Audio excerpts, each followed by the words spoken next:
गव्हाचा दाना जमिनीत पडून मेला नाही तर तो एकटाच राहतो आणि मेला तर पुष्कळ पीक देतो. शब्द आहेत आपल्या प्रभू येशू ख्रिस्ताचे आजच्या शुभवर्तमानामध्ये उच्चारलेले. ख्रिस्ताठाई माझ्या प्रिय बंधू भगिनींनो, श्रीमती मेरी मॅक्लो नावाच्या आयरिश कवयित्रीने एक कथा लिहिलेली आहे. थॉर्न बर्ड म्हणजे कंटक पक्षी. हा पक्षी आयुष्यातून फक्त एकदाच गातो. जेव्हा त्याच्या गायनाची वेळ जवळ आलेली असते तेव्हा तीक्ष्ण धारदार असा काटा तो शोधत फिरतो. तशा प्रकारचा तीक्ष्ण धारदार काटा त्याला सापडल्यानंतर तो स्वतःला त्या काट्यावरती झोकून देतो. काटा त्याच्या हृदयातून आरपार जातो. रक्ताचे थेंब ह्या जमिनीवरती ओघळू लागतात. परंतु त्याच वेळेला ह्या पक्षाच्या कंठातून सुमधुर अशा प्रकारचं गायन बाहेर पडत असतं. ते ऐकण्यासाठी संपूर्ण जग जीवाचे कान करत असतं आणि स्वर्गातून परमेश्वर मंद स्मित करत असतो. कारण ज्या कार्यासाठी त्याला पाठवण्यात आलेलं असतं ते गायन करून त्याने ते कार्य पूर्णत्वास नेलेलं असतं. ही संपूर्ण कथा अशासाठी आज इथे सादर करायची की जीवनामध्ये माणसाला काहीतरी उदात्त, उत्कृष्ट, उत्तम असं मिळवायचं असेल तर तेवढ्या प्रकारची किंमत मोजायला देखील माणसाने तयार राहिलं पाहिजे. आजची तिन्ही वाचनं आपल्याला तीन वेगवेगळ्या गोष्टींविषयी किंवा तशा प्रकारची किंमत मोजण्यासाठी, तशा प्रकारचा त्याग करण्यासाठी पाचारण करत आहेत. इर्मयाच्या पुस्तकातील पहिलं वाचन जे आहे, वेगळ्या प्रकारचा करार परमेश्वर आपल्याबरोबर करू इच्छितो. परमेश्वराने बाह्यरित्या बराच करार करण्याचा प्रयत्न केला.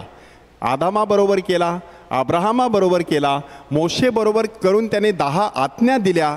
दाविदाबरोबर सुद्धा तशा प्रकारचा करार केला. शल्मोनाबरोबर करार करून एवढं मोठं मंदिर उभारलं. परंतु इर्मया संदेष्टाबरोबर करार करत असताना त्यांनी सांगितलं, यहुदाचं राष्ट्र आणि इस्रायलचं राष्ट्र घराणं ह्यांच्याबरोबर मी करार करीन, परंतु तो इजिप्त देशातून बाहेर पडताना केलेल्या करारासारखा नसणार. कारण तो करार दगडी पाट्यांवरती लिहिलेला होता. हा करार माणसाच्या अंतःकरणावरती लिहिला जाणार आहे. ह्याचा अर्थ असा आहे की एकीकडे माणसाची इच्छा असते, दुसरीकडे परमेश्वराची इच्छा असते. माणसाला ज्या परमेश्वराच्या इच्छेशी इमानी इतबारे राहून काम करायचं असेल तर स्वतःच्या इच्छेचा त्याग करायला माणसाने शिकला पाहिजे. एकदा इच्छा तुम्ही अशा प्रकारे ड्रॉप केली, सोडून दिली, तिचा त्याग केला की सार्वकालिक जीवन तुमचंच आहे. बौद्ध धर्मामध्ये सांगण्यात आलेलं आहे, माणसाच्या जीवनातील बहुतांश दुःखाचं कारण काय आहे? इच्छा आहे. जोपर्यंत माणसाला इच्छा आहे तोपर्यंत माणसाच्या जीवनामध्ये दुःख आहे. ह्या ठिकाणी परमेश्वर काय सांगत आहे की तुम्ही तुमची इच्छा प्रकट करत असताना, ती तुमच्या अंतःकरणामध्ये धरून ठेवत असताना ती इच्छा परमेश्वराच्या इच्छेशी सुसंगत आहे का? जो करार मी तुमच्या अंतर्यामावरती, अंतःकरणाच्या पटलावरती लिहिलेला आहे त्याच्याशी सुसंगत आहे किंवा नाही ती तपासून पाहायची. नाहीतर अन्यथा तुमची इच्छा हेच तुमचं ओझं बनण्याची शक्यता आहे. त्यासाठी माणसाने अशा प्रकारचा त्याग करायचा. त्याचं सुंदर असं उदाहरण दुसऱ्या वाचनामध्ये आपल्यासमोर सादर करण्यात आलेलं आहे की प्रभू येशू ख्रिस्ताच्या त्या दुःख सहनाच्या काळामध्ये त्याने मोठा आक्रोश करत परमेश्वराकडे विनवणी केली आणि ती त्याच्या सद्भक्तीमुळे ऐकण्यात आली असं सांगण्यात आलेलं आहे. ह्या ठिकाणी मुद्दा कोणता आहे? माणूस जे दुःख सहन करत असतो ते साक्षात परमेश्वराकडून आलेलं आहे का? हे जर माणसाला पटलं तर ते अगदी मनापासून मनुष्य धारण करू शकतो. प्रभू येशू ख्रिस्ताला ठाऊक होतं की आपलं दुःख जे आहे ते संपूर्ण जगाच्या तारणासाठी आहे. जर माझ्या एकट्याच्या दुःखामुळे संपूर्ण जग आनंदित होणार असेल तर मला ते दुःख सहन करणं गरजेचं आहे.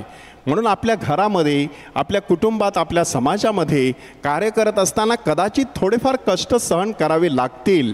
पण जर कुटुंबाचं भलं होणार असेल, समाजाचं भलं होणार असेल, माझ्या देशाचं आणि धर्माचं भलं होणार असेल तर त्यासाठी मी माझ्या पोटाला थोडासा चिमटा घ्यायला काहीच हरकत नाही. अशा प्रकारचा तो आज्ञाधारकपणा प्रभू येशू ख्रिस्त त्या ठिकाणी प्रकट करत आहे. आणि ह्या सगळ्यांचा कळस गाठण्यात आलेला आहे आजच्या शुभवर्तमानामध्ये. कशा टप्प्याटप्प्याने ते शुभवर्तमान सादर केलेलं आहे बघा. की सणात उपासना करण्यासाठी कोणत्या प्रकारचा हा सण आहे? इस्रायली लोकांमध्ये 3 सण असे होते की त्यासाठी सगळ्या जगातून लोक त्या ठिकाणी एकत्र जमायचे. वल्हांडणाचा सण असायचा, मंडपाचा सण असायचा, पेंटेकॉसचा सण असायचा. सगळ्या जगभरातून सगळे लोक त्या ठिकाणी आलेले असायचे. इस्रायली लोकांतील पुरुषांना तर ते कंपल्सरी होतं. अशा सणासाठी त्यांनी जायचं, परमेश्वराला आपलं समर्पण करायचं, तो सण साजरा करायचा. अशा सणासाठी काही हेल्लेनी आले होते असं सांगण्यात आलेलं आहे.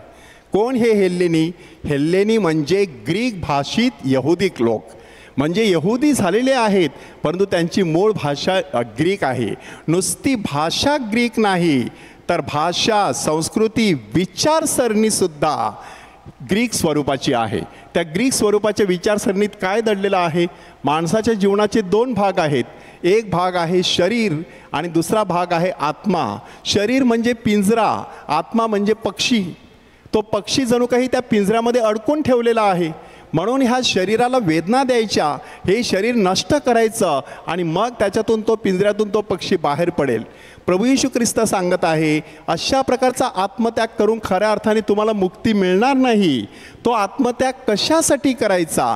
कशासाठी ह्या शरीराला वेदना द्यायच्या, उपवास करायच्या? तर उदात्त हेतूसाठी, फक्त स्वतःच्या स्वार्थी हेतूसाठी नव्हे, फक्त स्वतःच्या तारणासाठी नाही, परमेश्वराच्या गौरवासाठी. म्हणून ते शब्द परत आलेले आहेत, मी ते गौरविलेले आहे, पुन्हा गौरवीन, आणि समाजाच्या कल्याणासाठी आणि मग माझ्या स्वतःच्या पवित्रीकरणासाठी. हे सगळं होत असताना माणूस पवित्र होत गेला पाहिजे. मदर तेरेसा आपल्या सिस्टरांना सांगायच्या की तुम्ही हे सगळं कार्य करत आहात, पण त्या कार्याद्वारे तुम्ही पवित्र बनत आहात का, की तुम्ही पापी बनत चाललात? तुम्ही हे कार्य करून दुसऱ्या लोकांचं तारण करणार, ते सगळे स्वर्गात जाणार, आणि तुम्ही हे करत असताना कुरकुर करणार, लबाडी करणार, भ्रष्टाचार करणार, लाचलुचपतीचा अनुभव घेणार, आणि तुम्ही काही स्वर्गात जाऊ शकणार नाही. म्हणून मी पवित्र असलं पाहिजे, तुम्ही पवित्र असलं पाहिजे, आपलं कार्य पवित्र असलं पाहिजे. अशा प्रकारची शिकवण त्या ठिकाणी देण्यात आलेली आहे. ग्रीक भाषिक लोकांना जणू काही त्यांची जी विचारसरणी आहे ती सोडण्याची गरज होती. हे येशू त्या ठिकाणी सांगत आहे की गव्हाचा दाणा जमिनीत पडून मेला नाही तर तो एकटाच राहतो. हा अनुभव येशूने बघितलेला कितीतरी वेळेला. श्रीमंत तरुण त्याच्याकडे आलेला होता. येशू सांगतो फक्त थोडासा तुला त्याग करायचा आहे, असेल नसेल तर विकायचं, माझ्याबरोबर यायचं. आणि तो तसा येऊ शकला नाही, एकटाच राहिला आणि उदास बनला, दुःखी आणि खिन्न होऊन निघून गेला. त्याच्याबरोबर उलट कोण झालेली आहे बघा? शोम्रोनी स्त्री, की ज्या शोम्रोनी स्त्रीला प्रभूचा संदेश मिळाला, तिने आपली घागर तिकडेच ठेवली, ती धावत पळत आपल्या गावात गेली, सगळं गाव प्रभूच्या पायापाशी आणलं आणि प्रभू येशू ख्रिस्त देखील त्यांच्या गावामध्ये गेला. संपूर्ण गावाचा जणू काही उद्धार झाला. एक स्त्री स्वतःचं मनपरिवर्तन करते तेव्हा संपूर्ण गावाचा उद्धार करण्याची ताकद तिच्यामध्ये निर्माण होऊ शकते. हे जणू काही त्या ठिकाणी सांगण्यात आलेलं आहे. असा गव्हाचा दाणा जमिनीत पडून मेला तर पुष्कळ पीक देत असतो. रक्तसाक्षी संतांचं रक्त हे आपल्या श्रद्धेचं बीज आहे. म्हणजे त्यांनी अशा प्रकारे रक्त सांडलं म्हणून आपली श्रद्धा त्या रक्तावरती आज खंबीरपणे अढळ अशी उभी आहे. त्यासाठी प्रभू आपल्याला सांगत आहे थोडासा आत्मत्याग आणि मोठं असं भांडार तुमच्यासाठी खुलं होणार आहे. त्यासाठी मात्र माणसाने स्वतःच्या इच्छेकडे बघायचं, परमेश्वराच्या इच्छेकडे बघायचं, स्वतःच्या दुःखाकडे बघायचं, समाजातील दुःखाकडे बघायचं, स्वतःच्या स्वार्थी योजनांकडे बघायचं, परमेश्वराच्या योजना ज्या आहेत त्यांच्याकडे बघायचं, आत्मत्याग करण्याची तयारी करायची. तेव्हा नक्कीच आपल्या जीवनाला 100 पट पीक आल्याशिवाय राहणार नाही.